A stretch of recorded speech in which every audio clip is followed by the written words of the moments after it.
Hello everyone, welcome back to my channel. तो आज हम लोग ये वाला टॉपिक करने वाले हैं जिसमें हम लोग methods to find the particular integral find करेंगे। उसके जो मेथड्स है उसके ऊपर स्टडी करेंगे हम लोग। तो पिछले वीडियो में मैंने ऑलरेडी आपको एक टॉपिक पढ़ाया था, तो आई होप आप लोगों को वो टॉपिक समझ में आया होगा। ठीक है, टॉपिक का जो नाम था वो था methods to find the complementary function. Particular integral पढ़ने से पहले आपको complementary function that is C F वो वाला फाइंड करने आना चाहिए। ठीक है, तो चलिए देखते हैं इस मेथड को। उससे पहले, वीडियो को स्टार्ट करने से पहले मैं ये बोलना चाहूँगी, जो लोग मेरे चैनल पे नए व्यूअर्स हैं प्लीज़ मेरे चैनल को सब्सक्राइब करके मुझे सपोर्ट कीजिए ताकि मैं ये चैनल बहुत आगे तक ले जा सकूँ। ठीक है, तो चलिए स्टार्ट करते हैं वीडियो को। तो यहाँ पे हम लोग फर्स्ट देखने वाले हैं वो है standard form of higher order linear differential equation. ठीक है, इसके बारे में मैंने ऑलरेडी अपने लेक्चर 1 में पढ़ाया था। अगर आप लोगों ने वो वीडियो नहीं देखा है तो उसके लिंक्स मैं डिस्क्रिप्शन बॉक्स में दे दूँगी, तो आप लोग वहाँ से चेकआउट कर सकते हैं। ठीक है, तो देखते हैं यहाँ पे देखिए F of D into Y equals to Q X. ठीक है, ये है स्टैंडर्ड फॉर्म। ठीक है, हम लोगों ने जनरल फॉर्म भी पढ़ा था, उसके बारे में भी मैंने अपने लेक्चर 1 में पढ़ाया था, तो आप लोग वहाँ प्लीज़ जाके देख लीजिएगा। अगर आपके वो कॉन्सेप्ट्स क्लियर नहीं है तो आपको ये वीडियो में समझ में नहीं आएगा, तो वो बहुत इंपॉर्टेंट है कि आप लोग पहले वो देखिए। ठीक है, चलिए यहाँ से देख के निकालते हैं कि particular integral that is P I उसको कैसे निकाल सकते हैं। ठीक है, पर्टिकुलर इंटीग्रल होता है P I equals to 1/f of D to Q X. ठीक है, मैंने पिछले वीडियोस में एफ ऑफ डी और क्यू एक्स के बारे में बताया था, तो सेम वे मैं यहाँ पे बोलूँगी कि जो लोगों ने नहीं देखा है प्लीज़ जाके चेकआउट कीजिए। फिर भी मैं यहाँ पे बता देती हूँ कि एफ ऑफ डी क्या है। F of D is a function of D और Q X is a function of X. ठीक है, तो देखिए यहाँ पे देखिए, now depending on the form of function of Q X there are 6 different cases of P I as follows. अब Q X जैसा भी फंक्शन होगा उसके ऊपर 6 टाइप्स के पर्टिकुलर इंटीग्रल्स होते हैं। देखिए, अगर Q X is equal to E to the power A X, ये एक पर्टिकुलर टाइप है। Q X is equal to sine A X और कॉस ए एक्स, ये एक टाइप है। Q X is equal to X to the power M, ये third type है। Fourth type देखिए, Q X equal to E to the power A X into V X. ठीक है, अब यहाँ पे वी एक्स क्या है, वो है मेन पॉइंट। देखिए वी एक्स यहाँ पे देखिए, V X is sine A X और कॉस ए एक्स और X to the power M.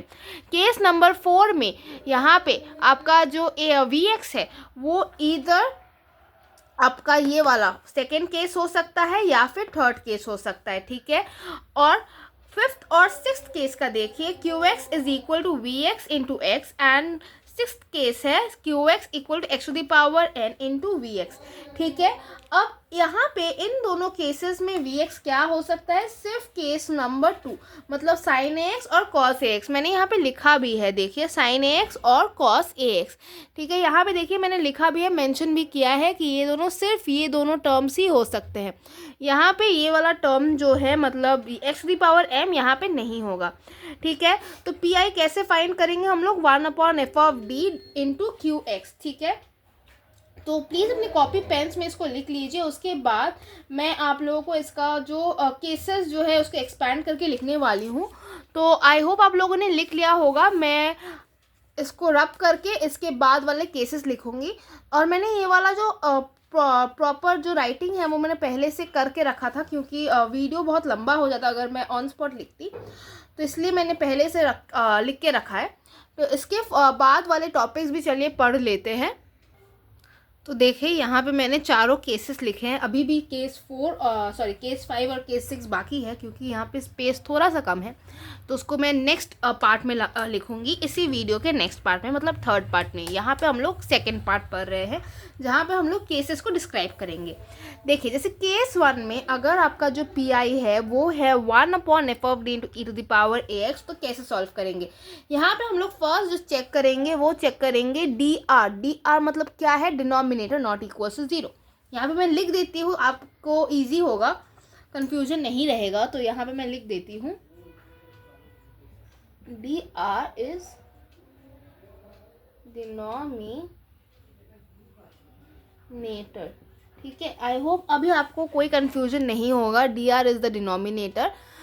तो देखिए यहाँ पे अगर डिनोमिनेटर नॉट इक्वल टू 0 है तब क्या होगा, क्या सॉल्व करेंगे हम लोग, यहाँ पे हम लोग d इक्वल्स टू a लिख के सॉल्व करेंगे, और a करके जब सॉल्व करेंगे हम लोग, a क्या है, ये e to the power ax जो है, इसका जो a है उसी को हम लोग d की जगह पुट करेंगे।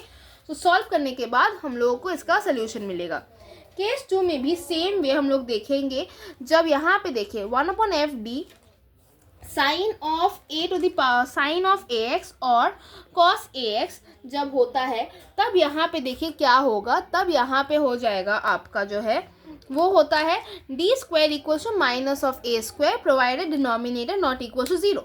ठीक है। केस 3 में क्या है, x to the power m जब होगा, यहाँ पे 1/fd तो कॉमन है, किंतु जब मल्टीप्लाई जब x to the power m होगा तब हम लोग क्या करेंगे, take least degree term LDE। LDE मतलब क्या है, लीस्ट डिग्री टर्म।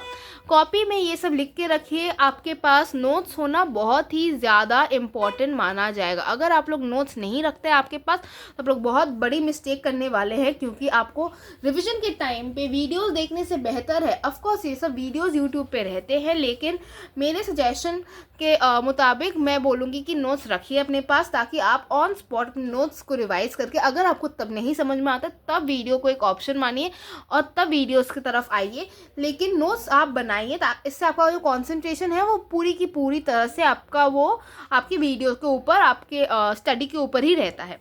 चलिए देखिए यहाँ पे देखिए हम लोग कैसे सॉल्व करेंगे। Take least degree term LDE common from FD and use binomial expansion method. Binomial expansion method हम लोग क्लास 11-12 में पढ़े हैं, लेकिन फिर भी अगर आपको नहीं पता है, मैं मान के चलूँगी कि आपको नहीं पता है, तो जब इस टाइप के क्वेश्चंस आएंगे तो उसके पहले मैं बाइनोमियल एक्सपेंशन आप लोगों को पढ़ा दूंगी, आप लोग चिंता मत कीजिए, क्योंकि उस बट ये केस 3 है तो उसके पहले हम लोग केस 1 और केस 2 के ऊपर क्वेश्चंस करेंगे। वो क्वेश्चंस मैं नेक्स्ट क्लास से लाऊंगी। ठीक है, तो नेक्स्ट वीडियोस में आप क्वेश्चंस और एग्जाम्पल सॉल्व करेंगे। पिछले दोनों वीडियोस में भी हम लोगों ने थ्योरी ही पढ़ा था, इस वीडियो में भी मैंने थ्योरी ही पढ़ाया है, क्योंकि मुझे लगता है कि थोड़ा सा बेसिक आपको जानना चाहिए, तो इसीलिए ये सब ऊपर ऊपर से आपको थोड़ा सा बेसिक नॉलेज रहना चाहिए। ठीक है। अब केस 4 में देखिए 1/fd e to the power ax into vx। इसको अब जब हम लोग सॉल्व करेंगे यहाँ पे आ जाएगा e to the power ax 1/f(d + a। यहाँ पे f(d) की जगह पे हम लोग a को सब्स्टिट्यूट करके vx के साथ मल्टीप्लाई करेंगे और इसको सॉल्व करेंगे। कैसे सॉल्व करते हैं वो सब एग्जांपल्स के थ्रू से आपको और भी ज़्यादा अच्छे से क्लैरिटी मिल जाएगा। ठीक है। अब मैं यहाँ पे केस 5 और केस 6 आपके लिए लिख देती हूँ। तो देखिए यहाँ पे मैंने केस 5 और केस 6 आपके लिए लिख दिया है। तो चलिए आप लोग भी मेरे साथ नोट कीजिए जैसे जैसे मैं समझाती हूँ आप लोगों को। केस 5 में PI is equals to 1/fd x into vx। ठीक है।